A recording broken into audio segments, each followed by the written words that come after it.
aqui. Você pode ter certeza, a oração de um justo é muito eficaz. Não sou eu que estou orando, praticamente todas as redes estão aqui orando, todos os dias comigo, cada rede é um dia da semana estão orando comigo, eu estou todos os dias. Então se você vai comprar o seu livro hoje, compre, na última página vai lá, escreva os seus alvos, que eu quero estar orando por você, nessas 6 horas da manhã, das 6 às 7, amém? Aleluia. Irmãos, uma vez Jesus foi falar para Tomé, lá em João 14, ele falou assim, olha, resumindo, ele falou, eu sou o caminho, eu sou a verdade e a vida, ninguém vem ao Pai senão por mim.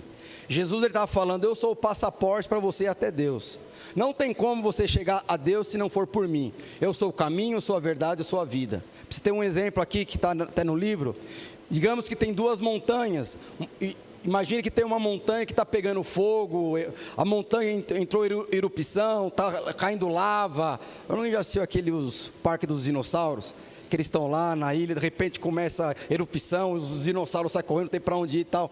Mas você imagina que tem uma montanha desse lado, mas tem uma outra montanha, uma montanha que não tem problema nenhum, vegetação crescendo, não tem animal que faz mal para ninguém, você pode comer das árvores, tudo. E o que liga uma ponte, o que liga uma montanha a outra, é uma ponte.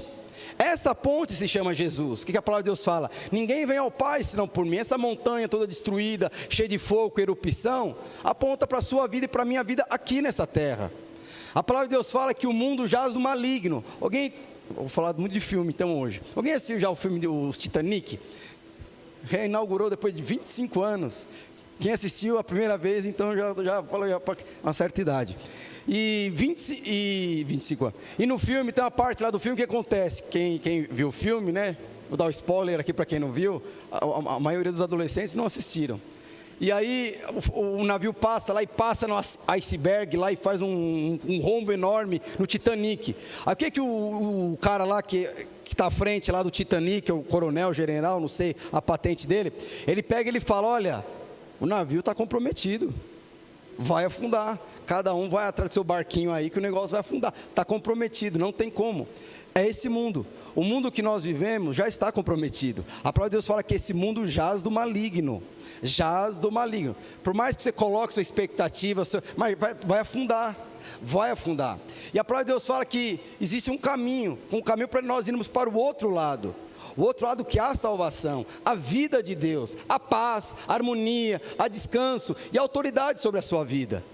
Mas não só esse caminho, se você puder colocar, se você pegar o seu livro aí, no caminho tem meio que está o cara andando, mas tem um corrimão. E quando você segura esse corrimão, o que é o objetivo desse corrimão? Eu não sei se alguém já atravessou uma ponte com correnteza de água indo para o lado, sabe? Geralmente é só para um lado, não é para um lado para o outro, só para um lado.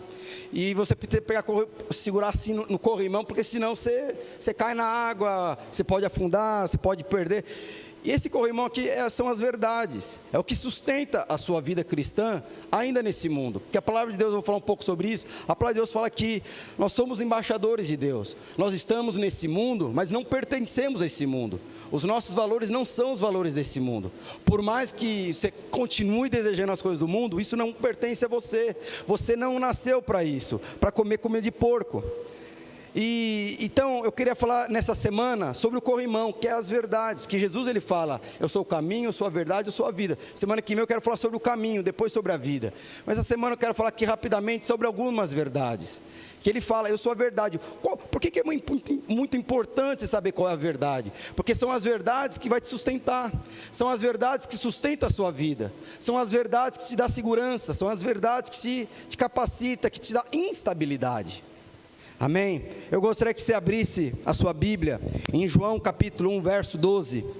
Fala o seguinte: mas a todos os quantos o receberam, deu-lhes o poder de serem feitos filhos de Deus, a saber, aos que creem no seu nome, aos quais não nasceram do sangue, nem da vontade da carne, e nem da vontade do homem, mas da vontade de Deus. Irmãos, aí já começa a primeira verdade que todo cristão precisa ter, porque essa é a verdade que vai te gerar segurança. Tem pessoas que trabalham e só pensam no trabalho, não conseguem nem usufruir da família que tem, da esposa, dos filhos. Por quê? Porque ele não tem segurança. A segurança dele está no trabalho. Se ele parar alguma hora de trabalhar, se ele não... O que vai acontecer? Vai faltar dinheiro, vai faltar comida em casa, tá, não sei o quê. E é interessante que aqui Deus está falando que nós somos inseridos numa família. A palavra de Deus fala que nós recebemos o dom, o poder de sermos feitos filhos de Deus. Ele fala, isso não é a vontade do homem, isso não é do sangue humano, mas é a vontade de Deus. Então aqui ele está falando que nós somos hoje de uma família divina. Você valoriza muito o sangue da sua família, os seus familiares, mas a palavra de Deus fala que existe um sangue que está além do sangue familiar, que é o sangue divino. E a palavra de Deus fala que esse sangue divino, ele inclui você e seus familiares. Então quando você está aqui desfrutando do melhor de Deus, está passando por dificuldade, mas essa dificuldade o Senhor converte em bênção, em glória para você, a primeira coisa que você vai pensar é trazer seus familiares, porque hoje você está vivendo numa família divina. Você pode não entender, compreender, você pode não saber o impacto que isso traz para a sua vida, mas a palavra de Deus fala que Ele te fez filho, e dentro dessa casa existe outros filhos, e tem irmãos, pais, e você percebe que o que te dá sustentação emocional, segurança, estabilidade, são os membros dessa casa, dessa família divina. E a palavra de Deus fala, isso não é da vontade do homem. Então, pastor, mas como assim? Eu não precisei fazer nada. Não. A palavra de Deus fala que simplesmente você nasceu. Aqueles que aceitaram o Senhor Jesus como único Senhor e Salvador, eles deu o poder de serem feitos filhos de Deus. Ponto. Isso é uma verdade, que quando você tem revelação e anda em cima dessa verdade, o que acontece? Isso te traz segurança. Eu não vou ficar trabalhando que nem camelo, ficar mendigando pão, porque o meu pai é o dono do ouro e da prata. Eu não vou desfrutar de um relacionamento com meu pai, que me abençoa, que me guarda, que às vezes me restringe por proteção a mim. Por quê? Porque Ele é o meu pai. Então quando você tem revelação e vive e anda em cima dessa revelação, que na verdade Ele te fez filho, simplesmente porque Ele te ama. Não tem a ver com aquilo que você pode ou não fazer, não tem a ver com capacidade, posição social, tem a ver com simplesmente o amor que Ele tem por você. Por isso que Deus ele fala, lá em 1 João 4,8, aquele que não ama não conhece Deus, pois Deus é amor. Então Deus não é um sentimento, Ele não teve um sentimento, Ele não tem um sentimento por você. Tem muitas pessoas que casaram por conta do sentimento, mas quem é casado sabe que uma hora o sentimento vai, uma hora o sentimento vai para cima, vai para baixo, para cima, vai para baixo, vai para cima. Então é muito ruim, mas nós vivemos com base nisso, casamento, relacionamentos. Mas a palavra de Deus não, fala que Deus ele não é um sentimento, é uma decisão. A palavra de Deus fala que Ele te amou, e por Ele te amou, Ele deu o poder de você ser feito filho dEle. Ele é o seu Pai.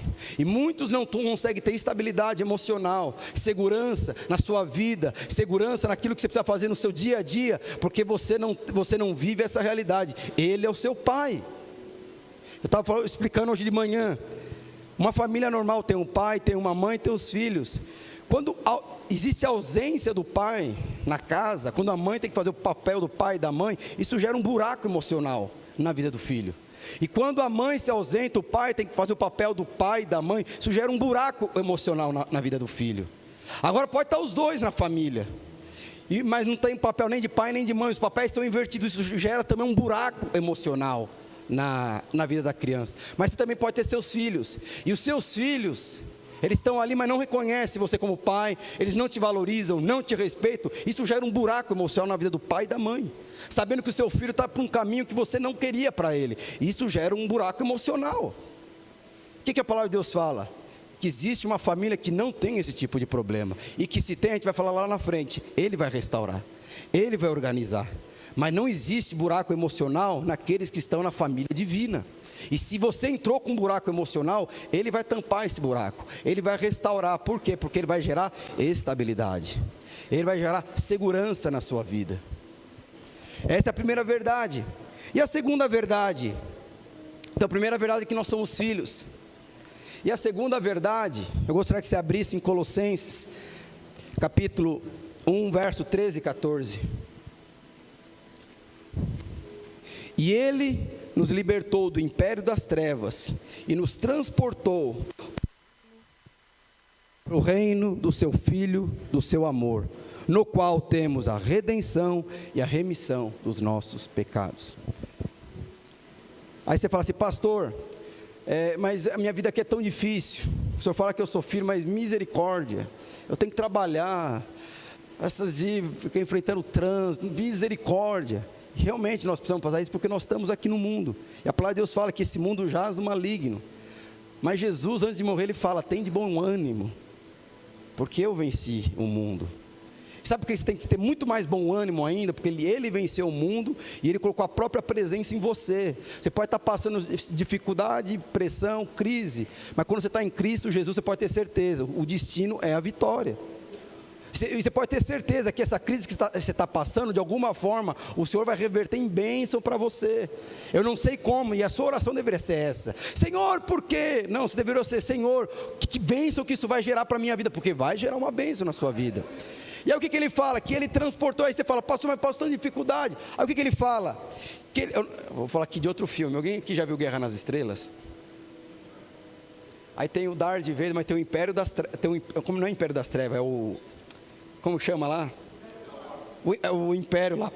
É pelo Darth Vader. Eu vou falar aqui de 30 anos atrás, tá, meus irmãos? E o que era o Império lá das Trevas? O que era o Império? O Império contra-ataca, o Império reatraca, e a esperança, fica aquelas coisas, o filme todo. E o que era o Império? Ele determinava o que ia acontecer nos lugares, ele colocava a condição, impunha a condição. A palavra de Deus fala que o Senhor, Ele nos resgatou, Ele nos tirou do Império das Trevas. O que consiste no Império das Trevas que é nesse mundo? No Império das Trevas, existe um pai, cujo pai é o diabo, e ele que determina o que vai acontecer aqui. Ele é o pai, ele que determina os valores, os princípios, o que você come, o que você não come, o que você vai fazer, o que você não vai fazer. É o Império das Trevas. Mas a palavra de Deus fala que Ele te tirou. E tem muitas pessoas que acham que o objetivo de Deus é melhorar a nossa vida. Você não aceitou Jesus para que Jesus melhore. Jesus não está preocupado em melhorar a sua vida. Jesus está preocupado em mudar a sua vida. Ele não vai entrar, Jesus ele não vai naquela montanha pegando fogo. Ao contrário, Ele vai tirar você dessa montanha pegando fogo e vai te levar para outra montanha que não está pegando fogo. A sua vida, os seus valores, seus sonhos vão ficar tudo ali, destruído. Mas Ele vai levar para um lugar que os seus sonhos serão muito mais elevados, os seus valores serão muito mais elevados. Ele fala que Ele te tirou desse império e te colocou no reino do seu Filho amado Jesus Cristo. E nesse reino existe um outro Pai. Esse Pai é Deus. E nesse reino existem outros valores, outros princípios. Essa é a grande dificuldade. Porque depois de 30 anos sendo escravizado pelo diabo e tendo uma mentalidade de escravo, de um dia para a noite, você se tornou a filha do rei, o filho do rei. A partir de agora você é a princesa, você é o príncipe. Mas os seus valores precisam mudar. A sua alma precisa ser transformada, porque agora, antigamente você era subjugado, agora você julga. Antigamente você era escravizado, agora você lidera. Antigamente as pessoas mandavam em você, agora é você que tem autoridade sobre os demônios. Antigamente você tinha que obedecer, hoje a sua autoridade é sobre aquele reino. E o que ele fala? No qual temos a redenção. O que é redenção? O que ele fala? Ele te resgatou. Ele te resgatou e perdoou você dos seus pecados. Então você está aqui hoje porque o Senhor te resgatou e porque Ele te perdoou para os seus pecados. Porque no reino de Deus não pode ter pecador. Por isso que Ele fala, temos a redenção, Ele resgatou, e por isso, e a remissão dos nossos pecados, e Ele perdoou. Então hoje você está num lugar que tem a ver com a sua natureza. Eu não tenho mais uma natureza pecaminosa, o Senhor que me resgatou. Para você entender um pouquinho, tem um seriado que na Netflix que eu assisti com a Eloy, é muito interessante. Eu não lembro o nome, é um nome em inglês. Que o cara, ele era o ministro da habitação. Ele era o 11º da linha sucessão do presidente, sabe essas coisas? Eu não sei explicar como que é. Mas no seriado ele está comendo pipoca, tomando champanhe lá, tomando um vinho. E ele está nos Estados Unidos, ele, não sei, se não me engano, ele está na Casa Branca. E o Capitólio, é Capitólio que fala, né? Explode. E lá no Capitólio está o presidente, o Senado, todos os senadores, o Congresso lá do Estado, todo mundo estava lá. E explode. Lá ele vai para a janela, morreu todo mundo, o presidente, vice-presidente, todo mundo morreu. Aí entra lá o segurança, lá fala, agora você vai ser o presidente porque todo mundo morreu. E aí começa o seriado. Porque ele era o último na linha sucessão, não sei se é assim que explica. E aí começa a falar qual era a vida dele, porque de um dia para a noite ele se tornou o presidente do maior país. Não tinha congresso, não tinha nada. E ele tinha que conduzir todo aquele país segundo os seus valores. Aí era resistência. Muito bom esse seriado. Mas o que eu achei mais interessante é que num dos capítulos, tem um mexicano, se eu não me engano é um mexicano, ele entra no Pentágono, só em filme isso, ele entra no Pentágono, e ele vai lá e consegue roubar todas as informações do Pentágono, de todos os presidentes que morreram, do povo todo que morreu. E ele começava a colocar essas informações na internet. Olha, o presidente que morreu, ele fez isso.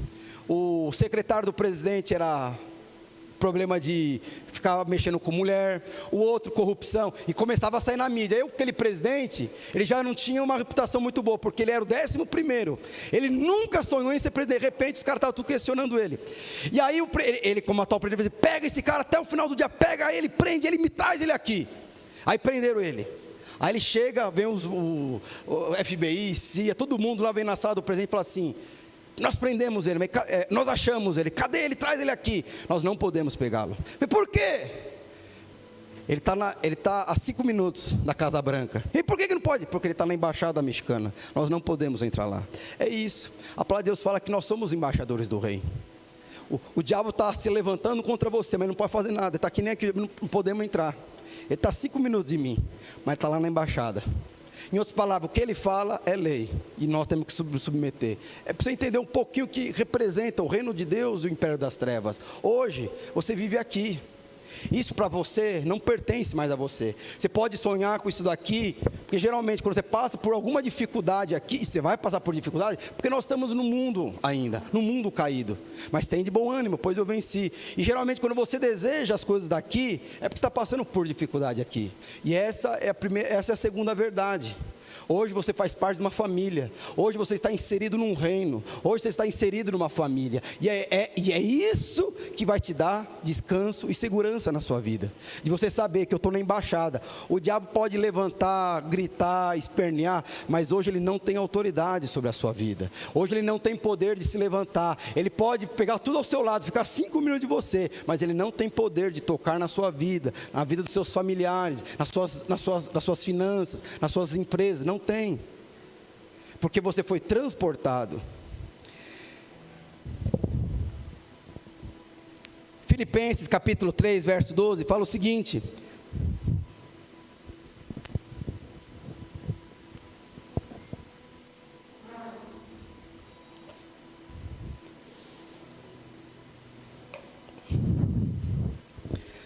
não que eu tenha já recebido ou tenha obtido a perfeição, mas uma coisa prossigo para conquistar aquilo para o que também fui conquistado por Cristo Jesus. Irmãos, quanto a mim não julgo havê-lo alcançado, mas uma coisa faço, esquecendo-me das coisas que para trás fico, avanço para diante de mim, que estão, prossigo para o alvo, para o prêmio da soberana vocação de Deus, Cristo Jesus. Todos, pois, somos perfeitos e temos esse sentimento. Se porventura pensais de outro modo, também isto Deus vos esclarecerá. O que ele fala? Que o Senhor te conquistou para que você conquiste exatamente o que Ele conquistou com você: vidas. Olha o que ele fala aqui, o verso 15, o mais poderoso. O que ele fala? Pois todos, somos perfeitos. Você acha que você é imperfeito, né? Que você não tem capacidade, que você não tem habilidade. A palavra de Deus fala que você é perfeito. E Ele fala que nós devemos andar com esse sentimento. E se você tem alguma falha, alguma limitação, você pode ter certeza, na família divina, Ele vai enviar um pai, um irmão mais velho, um irmão mais novo, um primo, alguém. Mas essa pessoa vai te ajudar a cumprir o propósito. O que Ele fala? Se você não tem esse sentimento, se porventura pensais de outra forma, Deus vos esclarecerá a respeito disso. Então, se você tem dúvida de quem você é em Cristo Jesus, você precisa ter uma experiência com Deus. Eu te falo qual vai ser a sua experiência. Ele vai falar: você é perfeito. Para mim, você é perfeito. Quem é pai aqui sabe, o filho pode fazer bagunça, quebrar. Quem filho sabe o que é. Mas para mim é perfeito, é o meu filho. É o meu filho, fez coisa errada, se pedir, eu vou atender a oração dele. E se eu tiver que dar castigo, se eu tiver que limitar, se eu tiver que colocar disciplina, eu vou dar, porque eu quero o melhor para ele, porque eu penso no futuro dele. Ele pode não pensar no futuro dele, mas eu sei qual é o futuro dele, e eu sou pai dele, eu vou fazer o melhor para ele. E se ele pensar diferente, eu vou esclarecer quem ele é. Você é perfeito. Então, se eu estou falando, olha só, terceira, eu gostaria que agora você abrisse sua Bíblia, em Hebreus capítulo 12, verso 1 a 3. Aí eu queria falar de uma outra verdade, que nós precisamos ter. Vamos lá, qual que é a verdade? Deus tem uma proposta para você, um propósito. Ele tem uma carreira para você. Eu quero que você saiba, antes que eu leia aqui, eu quero que você saiba, a carreira que o Senhor tem para você, não é que você seja médico, contador, veterinário pode, mas deixa eu te falar uma coisa, não tem enfermidade, é porque eu comprei um cachorro, e a Eloá fica lá, fala pro seu pai, fala com o meu seu pai, o quê? O cachorro, fala com o seu pai mesmo, vai com o seu pai, eu falei, meu Deus, mas é interessante, o que é carreira? Deixa eu falar uma coisa para você, não tem enfermidade no céu, então a carreira que o Senhor tem para você não é de médico, e você não vai precisar pagar imposto no céu, então você não vai ser contador no céu, então, mas Ele tem uma carreira para você, que tem a ver, não com esse mundo caído, tem a ver com esse reino, que na verdade fala da eternidade. E aí o que ele fala? Portanto também, vós que estamos rodeados de tão grande nuvens de testemunhos, desembaraçando-nos de todo o peso e do pecado que nos assedia, corramos com perseverança a carreira que nos está proposta, olhando firmemente para o autor e consumador da fé, Jesus, ao qual, em troca da alegria que lhe estava proposta, suportou a cruz, não fazendo ignominia ou não fazendo vergonha, e está assentado à destra do trono de Deus. Considerai, pois, atentamente aquele que suportou tamanha oposição dos pecadores contra si mesmo, para que não fazigueis e desmaiando em vossa alma. Primeira coisa que ele fala aqui no verso 1, esse versículo, meus irmãos, aqui fala da graça de Deus, fala totalmente da graça de Deus, porque em nenhum momento aqui ele fala de você, ele fala de Cristo, Senhor Jesus. Eu creio que foi Paulo, que a maioria das pessoas entende que foi Paulo que escreveu, mas olha o que ele fala, a primeira coisa, que nós estamos rodeados de nuvens de testemunhos. Se tem pessoas que alimentam sua fé, é uma igreja, é uma célula, são pessoas que amam a Deus, você está rodeado de pessoas que amam a Deus, é isso que precisa alimentar a nossa fé. Mas depois o que ele fala? Que nós devemos desembaraçar, soltar, abrir mão de todo o peso.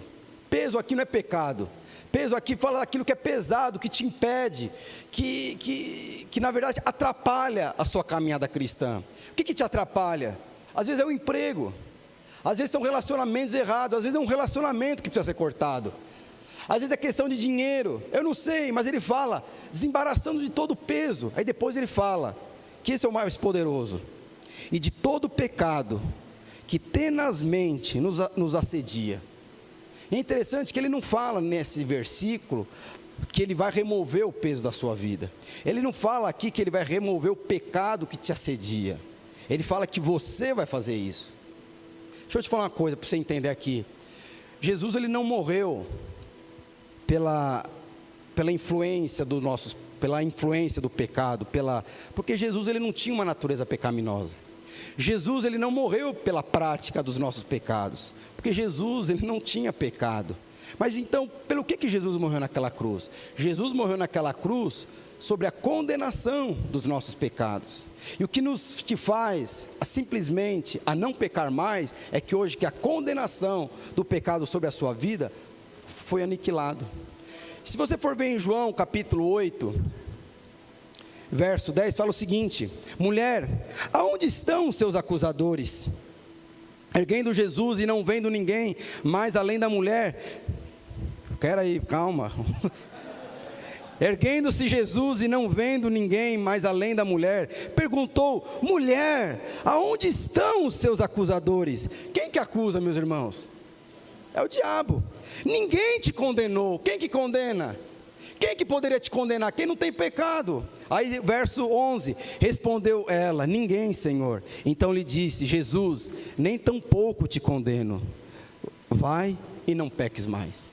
Meus irmãos, você entendeu o contexto? A palavra de Deus fala que ela foi pega em adultério, e naquela época na lei, se uma mulher fosse pega em adultério, ela teria que ser apedrejada até a morte. E a palavra de Deus fala que estavam todos os fariseus, e Jesus estava ali, estava lá na areia escrevendo alguma coisa, E a palavra de Deus fala que chegaram os fariseus e falaram assim, vamos pegar Jesus agora. Aí ele pega e fala assim, olha, essa mulher foi pega em adultério. A lei diz que nós devemos apedrejá-las. O que você acha que nós devemos fazer? Jesus fala, quem não tem pecado, que atire a primeira pedra. O que a palavra de Deus fala? E Jesus voltou, deu as costas e continuou escrevendo. E a palavra de Deus fala que um por um foi saindo. E só ficou somente uma mulher, aquela mulher adulta. Porque ela estava esperando qual era o veredito de Jesus sobre a vida dela. Ela não estava preocupada com o que os fariseus pensavam, mas ela estava preocupada com o que Jesus pensava ao seu respeito. E Jesus virou e fala, cadê os seus acusadores? Eles não te condenaram. E o que Jesus falou? Tão menos eu te condeno. Vai e não peques mais. Porque Jesus falou aquilo, ela tinha poder de simplesmente abrir mão de todo o peso e todo o pecado que assediava ela. Por quê? Porque a única coisa que prendia ela ao pecado era condenação. Porque ela não foi condenada por Jesus e por nenhum outro daqueles homens, ela poderia sair daquele relacionamento e ouvindo de Jesus, ide e não peques mais. Não tem como o mesmo crime ser punido duas vezes. Jesus morreu sobre a condenação do seu e do meu pecado. Por isso você tem poder hoje, aí que eu falo para você que é a graça do Senhor. Ele mesmo falou, remove. Você sabe o que é peso na sua vida. Eu não consigo ir no culto por causa daquilo, eu não consigo servir o Senhor. Você sabe, isso é peso, não é pecado. Mas o que ele fala também? Não só o peso você tem como abrir mão, mas também do pecado que te assedia. Por que você tem esse poder? Porque a condenação não está sobre você hoje. Você deveria receber pedrada na sua cabeça, mas não vai receber. Por quê? E aí ele começa e vai para o verso 2, continua no verso 1, e devemos perseverar, corremos com perseverança. Meus irmãos, eu não sei porque, na vida cristã vai ter dias maus, e eu garanto para vocês, são esses dias maus que às vezes vai levar você a amadurecer, mas é no dia mau, é quando você, frustrado, não entendeu, não compreendeu, a primeira pensamento que vem na nossa cabeça, o que é? É desistir. O que é desistir? É você abrir mão do caminho. O que ele está falando? Corra com perseverança. Verso 1. Corramos com perseverança. Persevera. Sabe por que você tem que perseverar? Que você retroceder, você voltar para trás, o dano é muito pior do que você prosseguir. Às vezes está frustrado, às vezes está magoado, está decepcionado, não sei. E todo mundo já passou por isso. Mas o dano de você voltar é muito pior do que você prosseguir. E se você prosseguir, você não vai ter dano. Como eu falei para você no final, o que ele está falando? Prossiga. Aí o que ele fala no verso 2? No verso 2, Hebreus 12. Aí ele fala, como que nós devemos prosseguir? Olhando firmemente para o autor e consumador da fé. Nós temos que olhar para Jesus. Porque nós estamos aqui eu imagina se em um dia Deus converte aqui 3.000 pessoas, não tem muito problema. Alguém aqui tem gente que sonha em ter gêmeos, trigêmeos, um ano depois tem mais 2 gêmeos, é só problema, é criança brigando com criança, é bênção, mas dá muito trabalho. Você imagina no reino de Deus 3.000 pessoas se convertendo, é frustração, mágoa, inveja, tudo isso, porque é tudo criança. Mas o que ele fala? O que vai levar você a perseverar? É você olhar para o autor e consumador da fé. O que é o autor? Ele que começou a fé, ele que liberou uma medida de fé sobre a sua vida, e é ele que vai aumentar esse nível de fé sobre a sua vida, mas primeiro nós precisamos olhar para ele. E é interessante que aí Paulo, o que ele faz? Ele coloca Jesus como exemplo. O que ele fala? O qual, em troca da alegria que lhe estava proposta, suportou a cruz. E aí eu falo qual a terceira verdade aqui. O Senhor tem um propósito para você, mas quando você tem a revelação, o entendimento da proposta para você, você vai entender que na verdade o que vai levar você a permanecer é que você vai entender, você vai ter alegria, você tem prazer, satisfação. O Senhor está falando que se eu entregar os meus sonhos, está falando que se eu entregar a minha vida, eu vou viver uma vida muito melhor do que eu estou vivendo aqui no império. É isso mesmo. Porque aqui não é imposto. E é interessante que ele fala, alegria proposta. Ele propôs para Jesus, ele não impôs para Jesus. Você não vai ver em nenhum momento Jesus impondo para você viver o melhor para você. Muitas vezes nós falamos para o Senhor, Senhor, eu não quero o melhor, eu quero o pior. Porque às vezes você não consegue lidar com as suas emoções, mas o Senhor sempre vai propor. Olha aqui, você vai passar por isso, mas deixa eu te falar, Quando você passar por isso, a alegria que você vai ter sobre a sua vida não tem comparação. Ao contrário, você vai nem se lembrar da dor que você vai sentir. É que nem uma mãe. Eu não sou mãe, eu não tive que dar a Isabela e a Valentina. Mas você conhece alguma mãe sem consciência que fala assim: eu não quero ter mais filho porque eu tive muita dor? Não, a normalidade, teve dor, mas quando vem o filho, pega ali o filho, é liberado um hormônio em você que você não vê, vamos ter outro filho e tal. O que é isso? É alegria proposta. O Senhor sempre, Ele promete para você. E Ele nunca vai dar ênfase na cruz, Ele sempre vai dar ênfase na alegria de sair da cruz, porque esse é o propósito de Deus, porque Ele sabe, a cruz, estamos passando aqui 21 dias de jejum e oração, tem irmãos que começam na oração, 6h10 já está dormindo, sentado na cadeira, orando com o livro aí e tal, mas eu entendo, porque é um trabalhoso, sai da rotina, tal, não sei o que, mas como eu falei, ao final do jejum, você pode ter certeza, a gratificação, a resposta, o retorno é muito maior do que algumas horas, algum dia de restrição alimentar ou sem ver televisão. É o que ele falou. Aí Paulo, ele dá Jesus como exemplo. Olha, ele tomou a cruz porque ele aceitou a proposta de Jesus, mas ele aceitou a proposta com Jesus feliz da vida, alegre da vida. Jesus não tomou a sua cruz quando ele estava morto na cruz. Jesus, ele tomou a cruz porque ele sabia: se eu fazer da vontade de Deus, eu vou alegrar o coração do meu Deus. Ali foi a cruz que ele tomou. E no final, o que ele fala? No verso 3: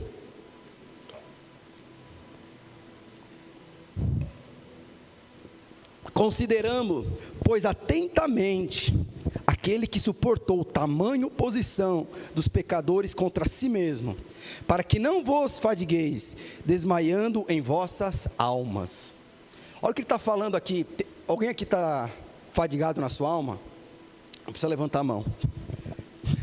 O que é fadigar na alma? Aí no livro fala, não tem alegria, não tem paz, ansiedade, preocupação, sabe, angústia, falta de alegria, sabe, todas essas coisas.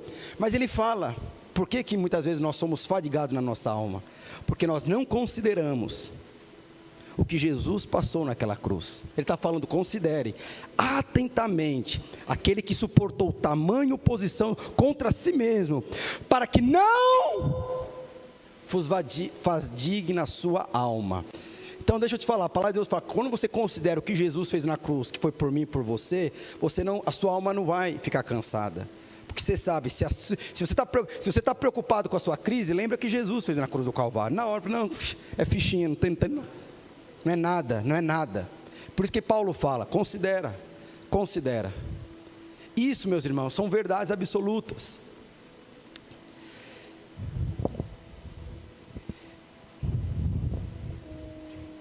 Aí 2 Coríntios,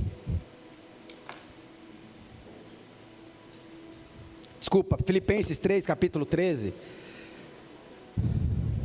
Mas pastor, qual que é essa carreira? Qual que é a proposta de Deus para mim e para você? Filipenses 3, 13, 14, fala o seguinte: ele fala: irmãos, quanto a mim não julgo havê-lo alcançado, mas uma coisa faço, esquecendo-me das coisas que para trás ficam, avançando para diante de mim estão, prossigo para o alvo, para o prêmio da soberana vocação de Deus em Cristo Jesus. Sabe, a proposta de Deus para mim e para você é que você se pareça com Jesus. Deixa eu te falar uma coisa, a coisa mais importante na sua vida, depois que você aceitou a Jesus, é você pensar como Jesus. É você falar como Jesus, é você responder como Jesus, é você lidar com as crises, as pressões como Jesus deu. Essa é a coisa mais importante nas nossas vidas depois da salvação. Tem muita gente que fica mal, questão emocional, sentimento, né? Frustrado, magoado, decepcionado. Mas eu não sei se você sabe, sentimento é burro. Os nossos sentimentos são burros. Às vezes você nem lembra mais porque está com raiva da pessoa, mas está com raiva da pessoa. Alguém já viu criança assim? Não está falando comigo, eu não sei. O sentimento é burro. Você quer saber a raiz desse sentimento? É renovando a sua mente. Por que só eu ver essa pessoa já me dá... Você não sabe nem explicar. Nossa, só eu ver dessa pessoa, pastor, o santo meu não bate com o santo dele.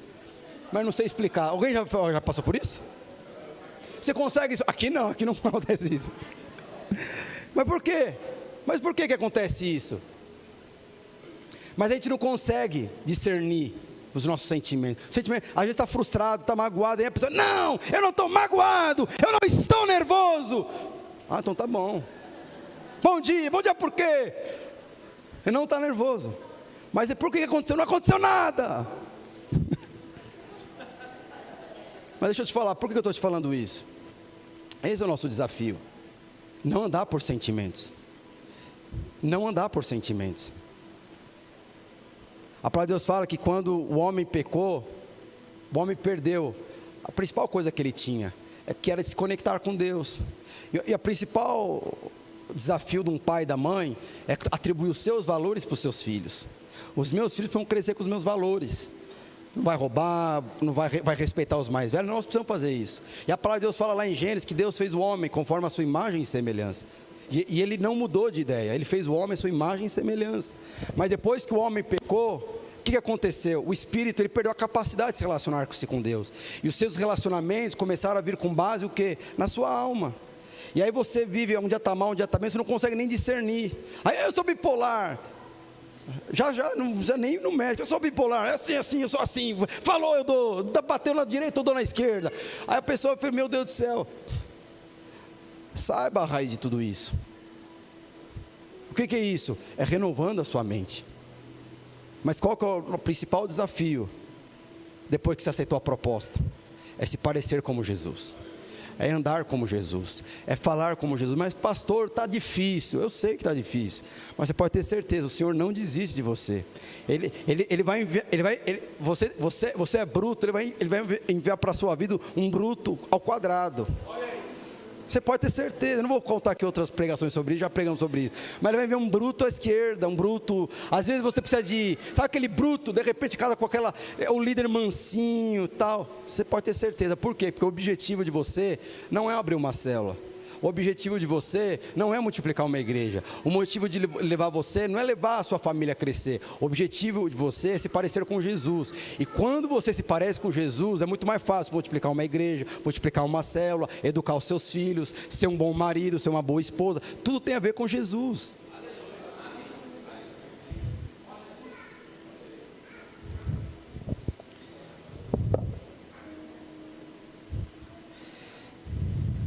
Para nós encerrarmos mais duas verdades.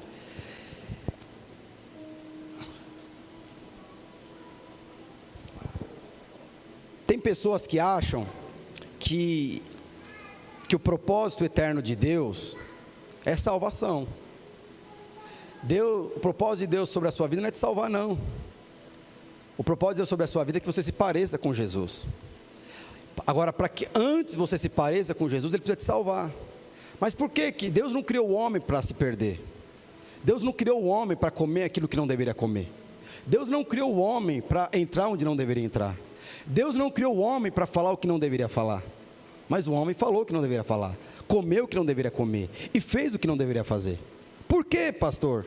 Porque no reino de Deus, lembra que eu falei para você? Ele não impõe nada. Se você quiser ficar aqui no reino de Deus e viver a vida lá no mundo, você pode viver, você vai ser salvo, mas viver uma vida derrotada no reino de Deus. Ele nunca vai impor nada para você. E por isso que o homem caiu. Mas primeiro ele salvou, mas o propósito inicial de Deus sempre foi que o homem se parecesse com o Criador. Sempre. Esse é o propósito de Deus. Eu não vou falar para você virar para o seu lado e perguntar para a sua esposa, para o seu marido, eu pareço com Jesus?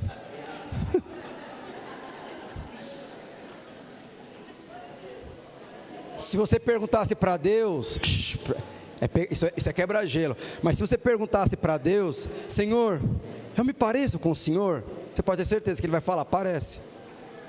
Você fala para o seu marido, não parece? Parece nada, deixa lá a toalha, grita, está nervoso comigo essa semana, ontem me deu uma patada. Mas se você perguntar para Deus, Senhor, eu pareço com o Senhor? Ele vai falar, parece comigo. É isso, parece comigo. Por quê? Porque não tem a ver com aquilo que você faz, tem a ver com aquilo que você é. Você é filho e ponto, você parece comigo. Aí você fala que não é um com a sua esposa, porque a sua esposa brigou. Porque esse broca falou que ele vai fazer greve de sexo. Eu também não vou trabalhar, não vou trazer dinheiro para casa. Ah, eu não sou mais um, não. É um. Não tem a ver com aquilo que você faz, tem a ver com o que você é. Mas amém, isso é outra pregação.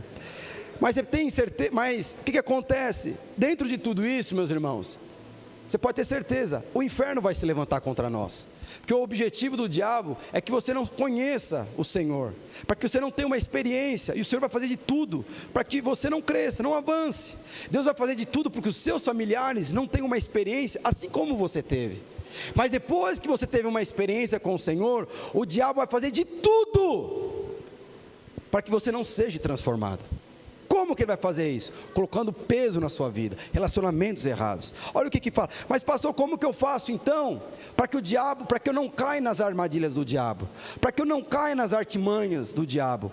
Abre a sua Bíblia em Coríntios, capítulo 2, verso 11, 2 Coríntios 2,11, fala o seguinte: para que Satanás não alcance vantagem sobre nós, pois não lhe ignoremos os seus desígnios. O que é isso? Nós não devemos ignorar os pensamentos do diabo. Nós não devemos ignorar os planos do diabo. Quando você sabe como o diabo atua, você sabe como vencê-lo. E deixa eu te falar, assim como os seus sentimentos são burros, o diabo também é burro. Porque o diabo ele sempre cai na mesma coisa.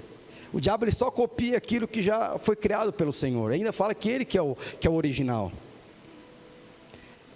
E aí nós compartilhamos que na verdade existem 3 inimigos que nós precisamos vencer. Primeiro é o diabo. Como que nós vencemos ao diabo?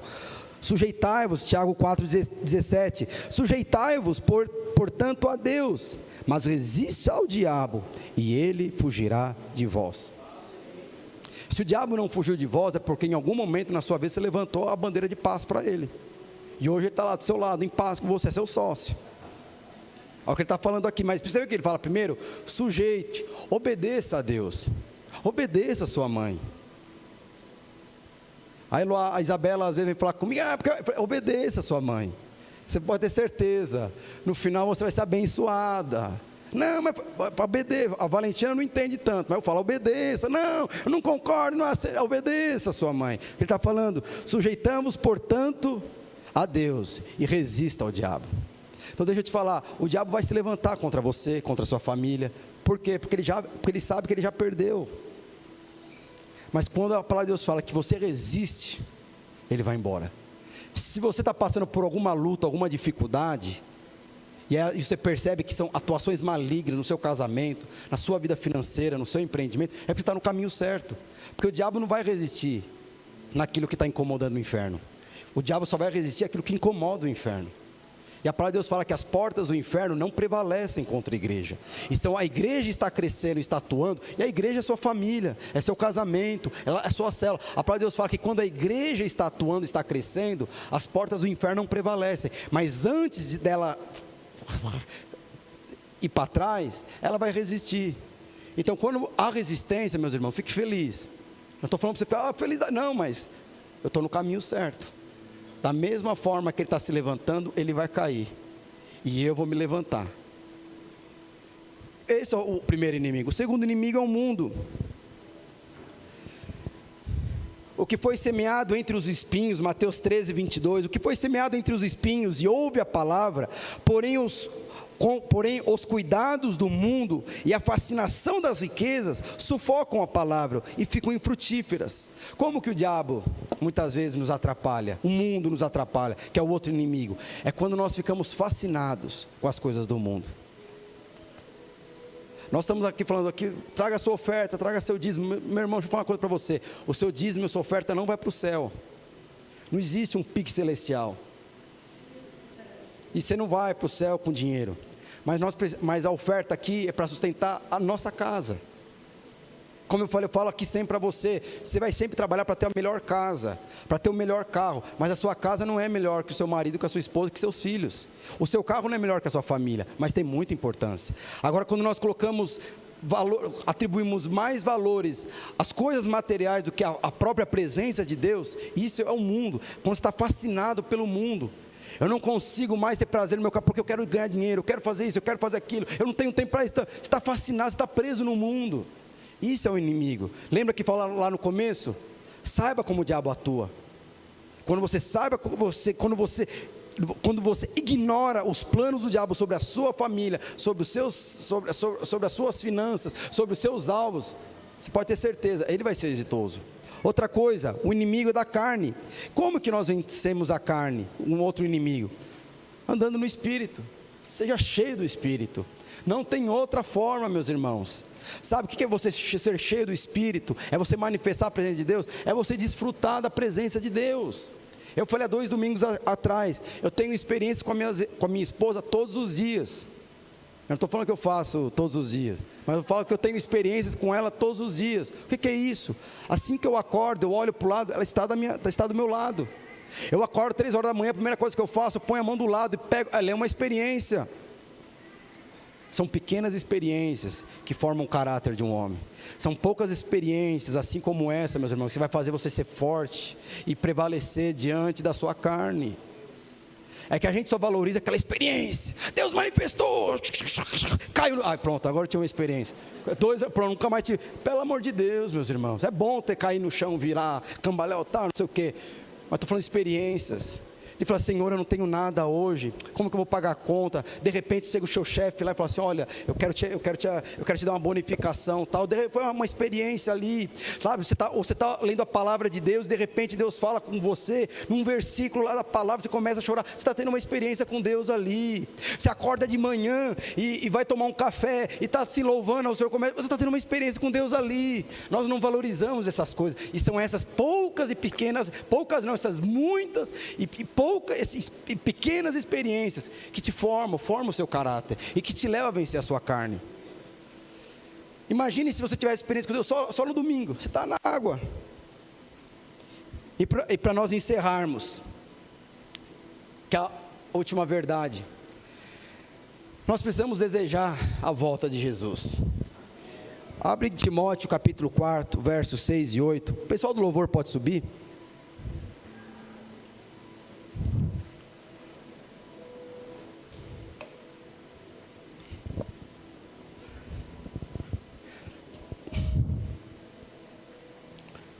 Segunda Timóteo 4, versos 6 e 8, fala o seguinte: combati o bom combate, completei a carreira, guardei a fé, já a coroa da justiça, que me está guardada, a qual o Senhor Jesus, o reto juiz, me dará naquele dia, e não somente a mim, mas todos quantos amam a sua vinda. A palavra de Deus fala que nós cremos que estamos à iminência do Senhor Jesus voltar. Mas a palavra de Deus fala que aqueles que amam a vinda do Senhor Jesus, esses vão ter recompensa. E ainda é interessante que Paulo fala, combati um bom combate. Que combate que ele combateu? Foi o seu casamento? Não, porque Paulo não era casado. Era questão de patrimônio? Não, porque Paulo não tinha patrimônio. Era questão de bens? Não. O bom combate que ele teve, o que foi? Eu me pareço com Jesus. Em nenhum momento eu perdi o foco com as coisas do mundo. E ele fala que um dia o reto juiz, quem que é o reto juiz? É o Senhor Jesus. Ele vai julgar todos os seus filhos, segundo as nossas escolhas aqui na terra. E ele fala que aquele que nós vamos um dia receber uma coroa. O que coroa aqui representa? Coroa representa autoridade. Coroa representa realeza. Realidade no céu e no inferno. Coroa representa uma posição de honra. Coroa representa a realeza, como eu falei. Coroa representa o reconhecimento que alguém conquistou alguma coisa. Mas o que ele fala? Que tudo isso está reservado para aqueles que amam a vinda do Senhor Jesus. Gostaria que você se levantasse. Você vê que no final, meus irmãos, tudo tem a ver com o quê? Com você estar apaixonado por Jesus. O que ele fala? E tem certas coisas que está reservado para aqueles que amam a vinda do Senhor Jesus. Tem pessoas que só lembram que o Senhor vai precisar voltar por conta de eleição, por conta de desemprego, por conta de miséria, fala: Senhor, Maranata, o Senhor Jesus, volta logo. Esse não deveria ser o nosso anseio pela volta do Senhor Jesus. A volta do Senhor Jesus deveria ser porque nós estamos apaixonados pelo noivo. Um dia ele vai voltar. Quando eu era recém-casado, eu ia trabalhar de fretado. Eu não tinha carro na época. A gente tinha carro? Eu acho que não, né? E eu lembro que se eu atrasasse meia hora, ou Eloá atrasasse meia hora para chegar em casa, ela me ligava: onde você está? Está chegando. Qual que era? Porque a expectativa da Eloá era que eu chegasse em casa.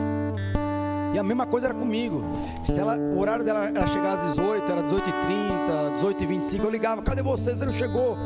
Porque a mesa, a casa, carro, dinheiro, sem a presença da minha esposa, não tem valor nenhum.